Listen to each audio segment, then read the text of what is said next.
Welcome to the Catwalk and another day of broadcast excellence. I would be your host, Jay Whitlow, missional entrepreneur and storyteller. For over the past 20 years, I have served from the oil field to the mission field with a lot of stops in between, hanging out with some top leaders and professionals through a variety of industries. Today, I sit behind this mic on a personal journey to share stories from people right here in the Permian Basin. Each week, you will hear from some heavy-hitting leaders and entrepreneurs about their biggest wins, heartbreaking losses, and even some of life's little secrets. One thing I have learned is that storytelling is powerful and that behind every person is a story to tell. So join me as I dive into today's conversation here on the Catwalk. From the PCC studios in Midland, it's the Catwalk, presented by Performance Chemical. Conversations connecting with industry executives, community leaders, nonprofit organizations, and social entrepreneurs. The Catwalk is presented by Performance Chemical Company. Since 2009, Performance Chemical has been offering a strong commitment to customer service mixed with proven business processes and capabilities. Production programs are at the core of Performance Chemical. Visit them today at perf-chem.com. Today we welcome to the Catwalk into the studio the Executive Director of the Attic Foster Network. This is Shauna Todd. Well, Shauna, thank you so much for being on the Catwalk today. Thanks, Jay. It's good to be here. Yeah, so I want our listeners and viewers who may not know much about you to know your story. So this is your time to share everything you want to share about your story from childhood all the way through marriage. Okay. Well, I was born in Texas in Snyder, but raised in New Mexico in Hobbs. Spent all of my school-age years in Hobbs. And graduated from high school there, went on to Angelo State and got my degree from there. Met Steve, my husband, in the process, and we got married shortly after graduating. And we've been in Midland close to 30 years probably, and married 28, be 29 in next May. So. And you have two girls. We do. Right? We have two young adult daughters. So one has graduated from college and is actually going to get married in June. And then, I did not know that. Yes, very Congratulations. recent. Yeah. Okay, we'll talk about that in a minute. Okay. And then the youngest is a junior at Texas Tech. So, Right there. Yeah, Product you know placement Tech. right There you yeah. go. Okay, Yeah. so Snyder. Yes. What's Snyder High School? Or Well, I was born there. My parents were there. I don't even remember living there. So you really remember Hobbs? Yes. So spent high school there was. Yes. What's the mascot? Do you remember? Hobbs Eagles. The Hobbs Eagles. Yes. Okay. Black and gold. Were you in sports or cheerleading or band or anything? Okay, this is fun. I played softball up through my freshman year, and then I switched over and I was on the debate team. So. Okay, so you started on softball, and you said Yes. this is going to be fun. So why would that be fun? Were you big good? Switch from I loved softball. Yeah. Still a huge softball fan. Loved to watch softball. Yeah. But yeah, switched so that I could be on the debate team. So that was an interesting change. So. Okay. So what do you like most about debate? Well, arguing. But debate truly is not arguing. It's preparing and researching and things. And so I love that aspect of it. So Okay, I was a so big fan. You said Steve was your husband, right? Yes. Is he a good debater?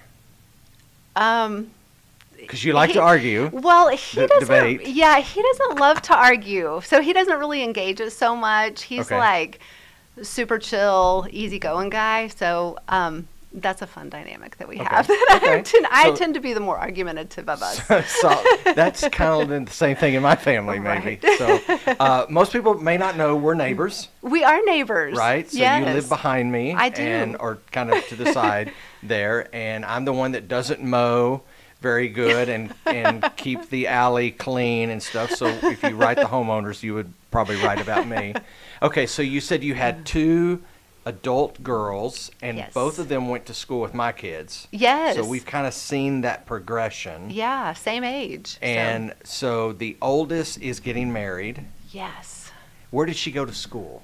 Well, that's interesting too. She started out at OU, Boomer Sooner, Ooh. and so she started out at cover OU. that up, I know, yeah. I know.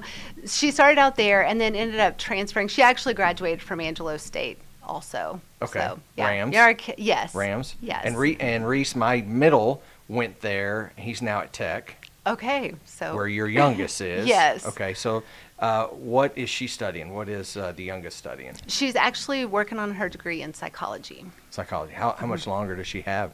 She'll graduate next year. Next year, okay. Yes, Okay, so- that's good. When's the wedding? Let's talk about that because you're glowing, being the mother of the bride, I guess. Yeah, So it's So tell me kind of about this wedding. Right. So they're getting married in June, and he's from Here? the. They're actually getting married at a venue in Abilene. Okay. He's from the Dallas area, and so they found this really cute venue in Abilene that's kind of halfway in between the two. So Yeah. How long have yeah. they been together? They've been together 2 years, I think. And About out of 2 those 2 years, how long did it take you to get to the point where you were like, okay, this guy works? That's an interesting question. I think it's just a process of just Yeah. getting to know him and just seeing them together and That's cool. and that. So that's been kind of neat to watch. Okay, and the So youngest, does she have anybody that, she is dating. okay, Yeah. but not toward No, fairly marriage yet? new Okay. situation, Okay, but good. yeah. So Okay, and where does your husband work? What's he works for doing? Phillips 66. Okay, Yes. and you are working at, I work for the Attic Foster Network. right? I'm the executive director there. Been there about 2.5 years. Yeah. And so that's been an exciting switch. Prior to that, I was a teacher for about 20 years. And All at classical? no, I started out as a special education teacher Okay. in public school. Yeah. And then when our girls started at Midland Classical, a couple years after they'd been there, I started teaching there and spent the last, I think, 13 years at Midland Classical Academy. So after you graduated from Angelo, Yes. you guys got married. Yes. And you started straight into teaching. I did not. My degree was actually not in education. I actually have a communications degree Right. with a specialization in public relations and advertising, and I used that for a little bit, and then we'd been married about 5 years, and I went Right. back and got teacher certified and started teaching when Savannah, our oldest, Okay, right yeah. after she was born, I started teaching. Okay. So. And how did you guys meet? How did you and your husband meet? We actually met at Mervin's department store. Do you remember Mervin's? Mervin's? Yes, Oh my gosh, so- that's dating us. I know, it is okay, dating so us. Mervin's was back in the 80s and 90s. Yes, we met on December 26th, 1991. I had worked at Mervin's the summer before, and I was Okay. home from college for Christmas break. So you were working at in Angelo. Here in Midland. In Midland, okay. Yes. So Midland had a Mervin's? They did have a Mervin's. Oh, my goodness. And I was working there on December 26th, just Right. there for Christmas break. And Steve had been working there. I'd never met him before. And Right. back in the day, you actually went to the store to buy all your gifts, and then on the 26th, you had to go make all your returns. You had to return 'em. For all the things that Was didn't he fit. the grumpy guy that was returning everything? No, he was actually working there, and we were so swamped, and they had somebody call in sick, so they put him in the Mrs. department. Wait, with in me the what to work. department? The Mrs., like women's department. Okay, so To work with. your husband worked in the Yes. women's department Just at that Mervin's day. just that Just one that day day. so that y'all could meet. Yes, and he was brought over there to work, and so they moved Right. me to the fitting room because he couldn't be in the fitting room. So Obviously, he kept yeah. calling me on the phone and saying, "What's the difference in a junior size and a women's size, and where's this located?" And so we had all these interactions throughout the day. Does he know that today? Does he got that figured out today? I hope so with two Yeah, daughters, but yeah. we can't be sure, really. But so he kept That's calling funny. me, and at the end of the day, he asked me if I wanted to go to the movies, and the rest is history. Do you remember the movie? Yes, we went and saw Father of the Bride. Really odd that you got I a daughter know. getting married now. Yeah, and that's- isn't that a fun that's full circle? See, that's a Steve Martin movie, right? It is. Yeah. Okay, I love that movie. I do too. Did he cry in it? No, Did you? no. Do you cry in movies? I'm not a big crier. I Are you a am. crier? Oh, I'm a huge Oh, crier. man. Okay. Huge crier. Yeah, whatever movie just pulls at the heartstrings. It Yeah. gets me. So y'all went to the movies, and then the rest is history yeah. kind of. Okay. Yeah. So when was it that you guys moved to Midland? We both graduated from Angelo State in December of '94 and moved here right then and started working and got married in May of '95. Okay, so that's how many years now? 28 and a half. 28 and a half. Yeah. Okay, well, congratulations on thank that. you. So that's cool. Okay, so you were teaching. Midland Classical was kind of the last hurrah before you went to the attic. It was. So tell me the journey. What were you feeling when you were leaving teaching and then moving to the direction of the attic? And we'll talk about what the attic is in a little bit, Okay. but what's that journey look like? Well, our youngest had graduated from Midland Classical that year in 21. And I was going to stay one more year at Midland Classical Academy because I didn't have any other plans. And I actually knew the Wallers through Midland Classical Academy. I had taught their daughter in 3rd grade. And shortly after I taught her, we were foster parents for a while. And we kind of met with Matt and Jen a couple times to just get advice and kind of be in touch with them while we were fostering and right before we fostered. And so we kind of connected that way. And then in 21, he was looking for somebody to take on the attic so that he could move over to One Accord for kids full time. Right. And I applied, and I had not done a resume in a zillion years before that. I hadn't applied for any jobs for so long. And so, I just put it out there and applied and got hired. And it was a wonderful career change that God just provided right exactly when it was supposed to happen. So Did you that was wrestle great. through that decision at all, or was it just pretty plain and this is what I need to do? I did. I felt like it was the right time to leave Midland Classical just because our daughter had graduated and I had taught there, and I felt like there were other families who probably who wanted to teach there and a spot Right. open.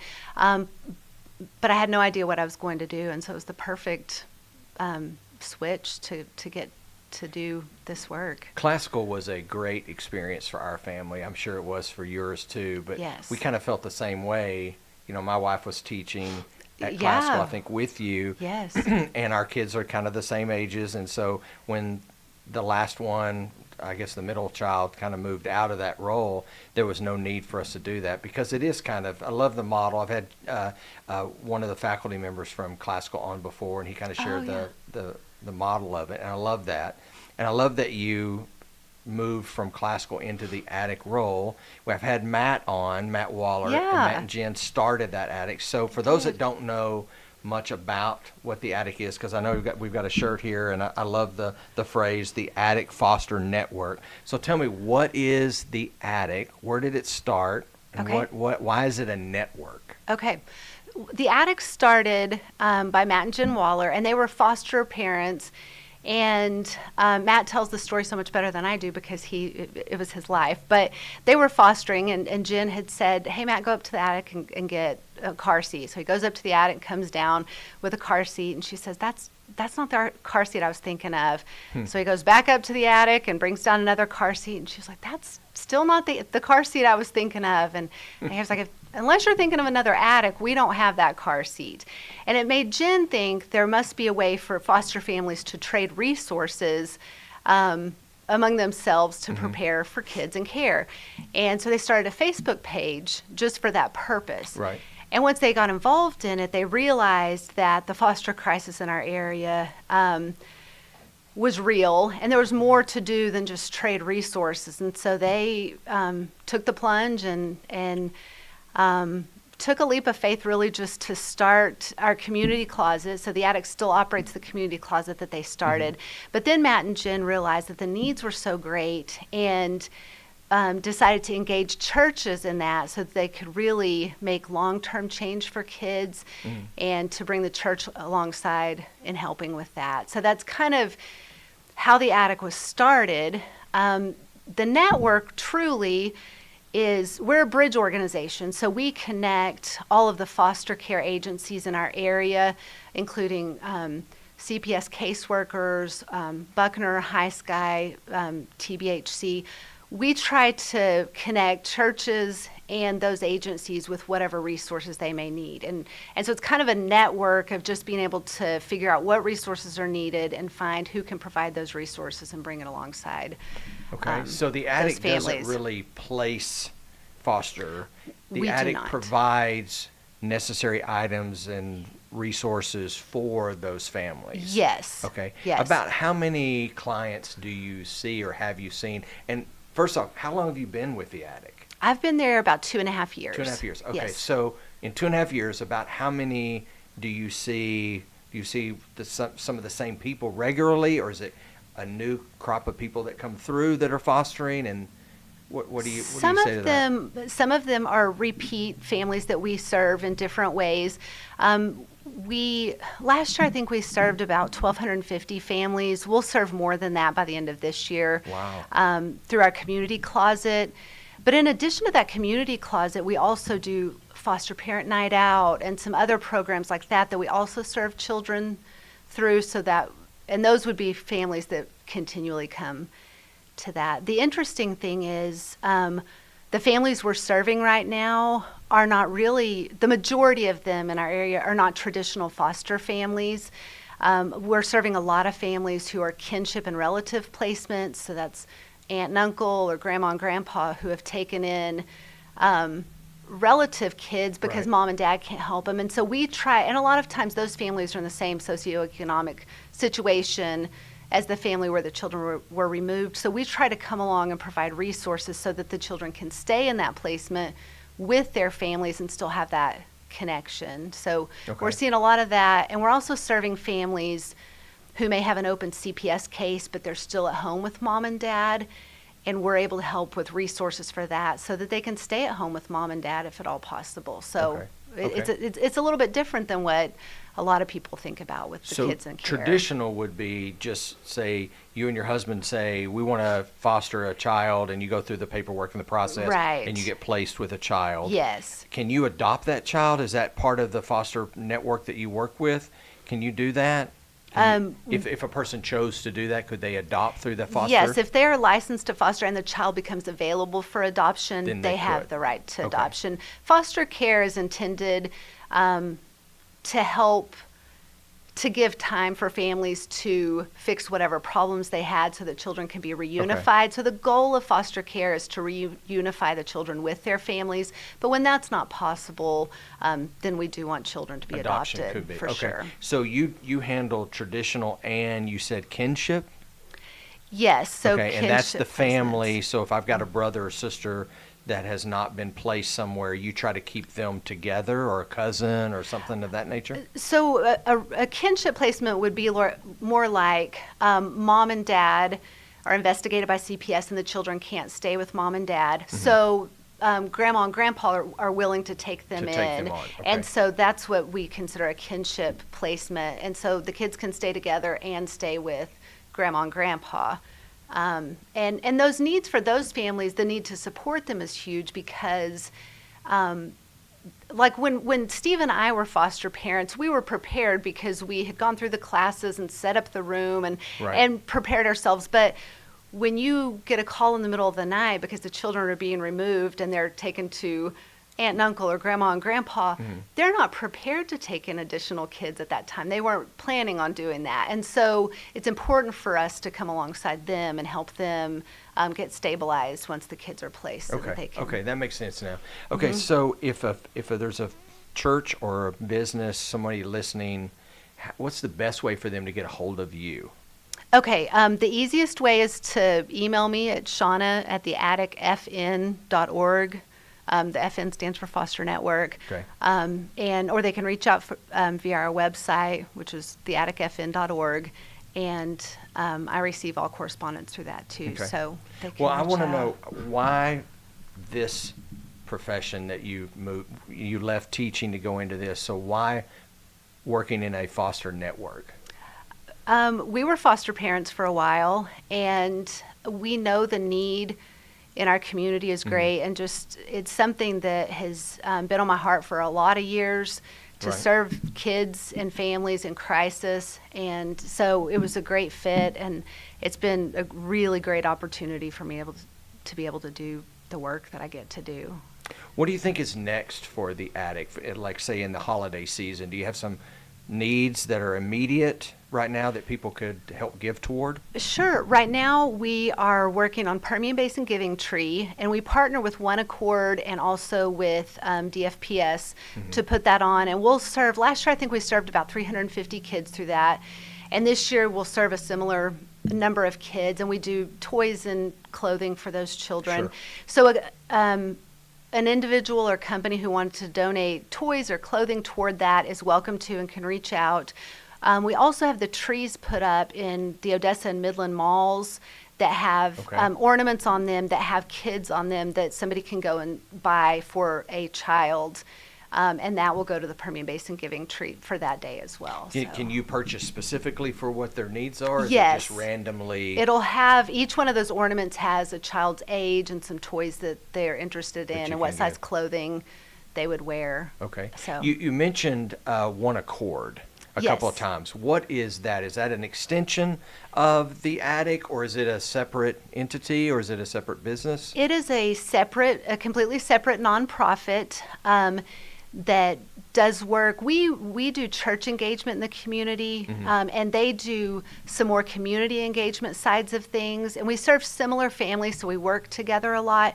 But they also do the Heart Gallery and put that up. And the Heart Gallery is pictures of kids who are available to be adopted.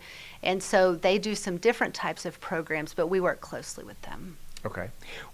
2024 is fast coming on us. I It mean, is. we just had Thanksgiving. Did you guys have a good Thanksgiving? We did. It was great. Yeah. Did you go out of town, or? No, we stayed here. Everybody came yeah, to you? they came here, so Yeah. it was great. Well, with 2024 coming, I'm sure you've got a vision for this next year, some goals set. What is next for the attic? I think that we are going to look at continuing to expand our programs and make sure that the programs that we have are serving the families that need help and in the ways that they need help. We're part of a coalition that all the foster agencies in Midland are a part of. And so we've been doing a lot of work with that coalition to find out actual needs. And so that's been exciting because they've brought some needs to us that we're going to be able to hopefully help meet and expand some things. Okay. So Are you the only staff person for the attic? I'm not. I actually have another staff. I had two employees, and one left. She ended up adopting her foster daughter, Oh, so wow. she resigned to spend a little more time with her. But I have Misty, who's an inventory manager, who fills Right. all of our requests for CPS caseworkers and that. And so she's a huge asset to the attic. So Are you right now it's hiring just to she and I. replace? We will be after the first of the year. So that'll be one of your goals. is to Yes, hire. definitely, Okay. Will that be on the definitely. website or anything? If there's somebody out there that is their Yes, heart's pulled toward wanting to work. Yes. Okay. I'm going to be putting Okay. up job descriptions soon for that. So tell me about your leadership style. I would say when I was in the classroom, I think my leadership style probably centered around providing structure just because of the nature of that Right. work. And I feel like building structure builds trust, with parents and children and all that. But I'd say now in my role that my leadership style is much more collaborative. Okay. Just because of the work that we do and because I had so much also that I needed to learn and I'm still learning about the foster care system in Texas. And so and we're such a small staff that really it's very collaborative. We just sit down and go, what's the best solution for this?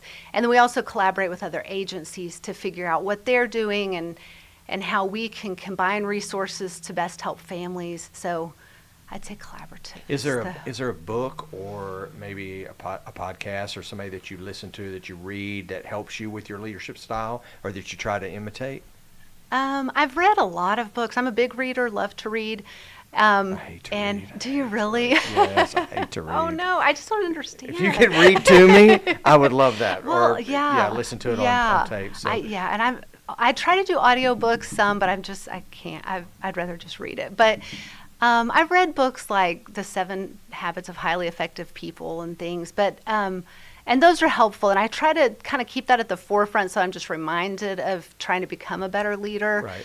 I'm reading Renovation of the Heart by Dallas Willard right now, and I've heard a lot of people mention that book. it's it's something you need to kind of digest a little bit. It's not one that I can rush through, so I'm just now starting on that. But lots of great books that I've read, especially during since I've taken this job. Yeah.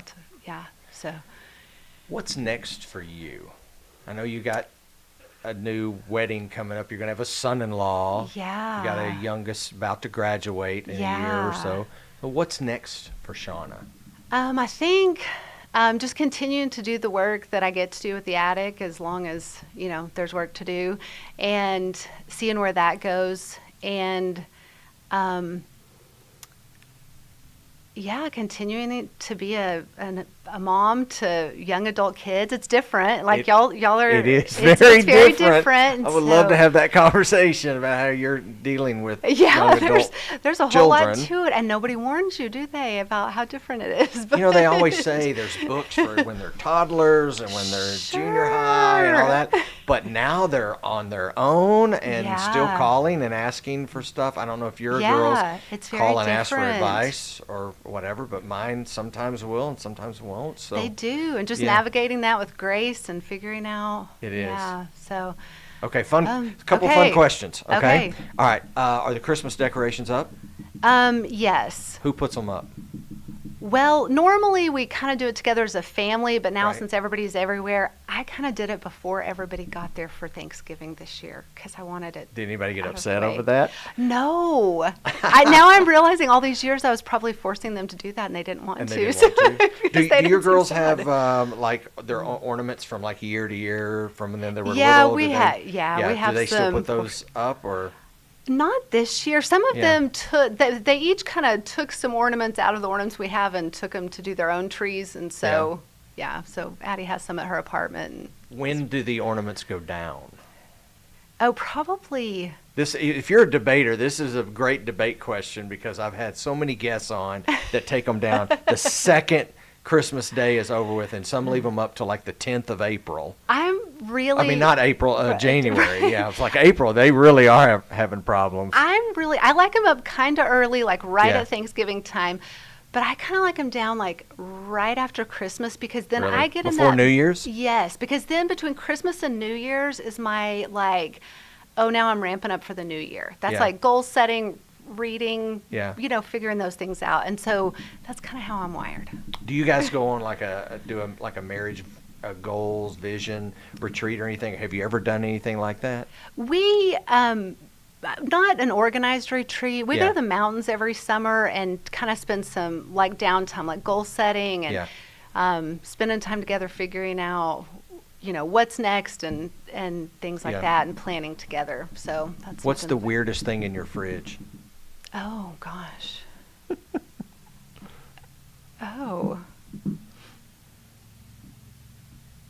I think the weirdest thing in my fridge, probably Thanksgiving leftovers that aren't good anymore right at this point. Are you a leftover person? We ate leftovers a little bit, but I'm done with that now. Yeah, it's time to move on. What about anybody in your family not a leftover person? No, we're pretty good with leftovers for a little bit, like not for days and days though. Yeah, if I sit down and have the meal and didn't finish it, then we're done. I don't want to re-see it. It's like re-gifting something later, so you don't right? Go back and eat it again. Let's not do it again. Really? Yeah, we've already had that spaghetti once already, So, okay. Who would play a movie about you? Oh, my goodness. I can't think of anybody. It'd be someone awkward. Like, it'd have to be someone who's a little awkward. Why? Oh, I'm super awkward. Yeah. Fun story. So we were doing National Adoption Day, and we were at this church, and they had these big glass windows, and I was walking and texting, and I ran into the window, oh no! Hit it full on. Did it break? No, it just made a really loud sound, like a bird hitting a window. I didn't actually hit it with my face. Did this get on any kind of video camera or anything, no, like security? No, but I'm still. People are Can still we giving get this? but no, and thank goodness. But people are still giving me a hard time about it, and so I've just realized that I had enough awkward to make everybody else feel pretty comfortable with themselves. Right. I feel like that's my role in situations. So an actress that would be awkward, maybe? Yeah, who would that be? I don't know. I'm thinking Amy Adams. Maybe. Yeah. I don't know if she's awkward or not. I don't know. I think she could play but who would play your husband? Oh, I don't know. maybe like Tom Hanks, because he's super, Really? yeah, super just nice guy, funny, yeah. Yeah, that would be your husband. Yeah. Yeah, that would be him. Yeah. Okay. Who would play a movie about me? Oh, gosh, I don't know. Somebody awkward, bald. I mean, yeah, pretty. I've had, I've had David Letterman said about me. I've had, who's the guy from Yellowstone? Costner. Oh. I had somebody say Costner, Okay. and I'm like, oh my gosh, that's That's a awesome. compliment. Yeah, that's a great compliment. Definitely a compliment. So okay, so let's talk about people in your life that have made a difference in your life. So maybe an employee right now, or a family member, or a friend, somebody that you've seen that you want to give a shout out to, just to bless them and encourage them. Who would that be? It doesn't have to be one person. It could be a couple of people. Okay. This is somebody that I've kind of been watching from a distance for a little bit. But there's a lady named Lauren Knowles who owns the River Fine Arts. It's like a dance and fine arts studio. So they have Okay. art classes and things. And she came to mind. She taught dance to my girls when they were really young, and she was young too. She was a young adult, no kids yet at that time. And she moved back to Midland a few years ago and opened this dance studio. And she is just a picture of what you think of when you think of the fruit of the Spirit. She, even when she was young, so patient, and you've been to a lot of dance recitals. I know this. Yes. And so Quite a few. watching someone who can just manage 3-year-olds and little kids Right. and teenage angst and all of those things and Right. get them where they need to be. Drama. Yes. Yeah. But she is a wonderful mentor to young girls. Yeah. And boys too, I'm sure now with Sure. the other arts they offer. And just super calm, but also she is very mission minded, and their fine art studio goes out into the community to like Manor Park and does things, there to serve and just different things. And I've watched her and just thought, wow, she has 2 little boys. Right. So she's a mom, a business owner, but she still keeps this mission in front of her to just make sure that she's teaching kids to serve and to use their gifts. And I just think that that is something really cool. Do you for feel our comfortable community. sharing her name? Her name is Lauren Knowles. Lauren Knowles. Yes. That's awesome. Yes. So who would be influential in your life? Who would you say, like, we're sitting at this table, we're having this conversation, who do you allow to sit at your table and speak into you? Okay. I think that definitely my husband, Steve, he is my biggest supporter, and sometimes this work gets hard and there's a lot of emotion to what we see, but he is just a huge support. And I have a small tribe of women that I can just reach out to and just even text and say, hey, can you pray about this? And, and they're a lot of fun too, and we can have fun and go do things, but also just some people I can reach out to. And I have a lady who's older than I am, and I met her when I was young married, and she's moved away, but I still stay in touch with her, and, Right. and she's super wise and encouraging, and I can reach out to her at any time as well too. So, What do you want you and your family to be known for? If you could sum that up, like, we want to be known as this. I think that when I was a teacher, I always just hoped that even, you have that one year where you're just a really small part of a child's full education journey. So I always hoped that I was making whatever difference they needed at that time. And I hope that I'm still in this role making a difference in the lives of children. And I think for our family, through all the things we've tried to do as serving as a family and things that we've made a difference in our community and for other people around us, that we may never know the impact it had, but that we've been steadfast in carrying forward with trying to do that, I hope. Well, I know that your work at the Attic has been a blessing and encouraging to me and to Performance Chemical. We were able to come out a couple Yeah. months ago and I guess, construct a little flooring on the Yeah. second floor, which I hope is still there. It is. It's great. Nothing has fallen through. No, it's been and great. we put up some shelves and stuff, just a little bit of sweat equity time and stuff. But I think it was good for our team here to hear from you the day you came and presented to us. And I just am encouraged by that. I'm encouraged by what Matt and Jen started. Yes. And I think if they're the ones that hired you, or if it was a board or a team, I think they made a wonderful, great decision. Oh, thank I'm you. grateful that you're sitting in that role, and look forward to what God's going to do through the attic in 2024. And I appreciate your time tonight. Yeah, thank Is you there for this any last opportunity. minute things you want to say about the attic or about your family, or a shout out? I just say for the attic, we know that not everybody can foster and adopt, but we do think everybody can do something to help kids who are struggling. So if you're looking for that something, reach out to me. Well, we'll put some contact information Okay. on the show notes where people can Perfect. get a hold of you, and the books that you mentioned and stuff like that. So thank you again, Yeah, Shauna, for being thank here. you. And thank you to Performance Chemical for being our title sponsor. We're so grateful for what they are allowing us to do. And as we always say, don't be sad it's over. Just be glad it happened. We'll see you next time.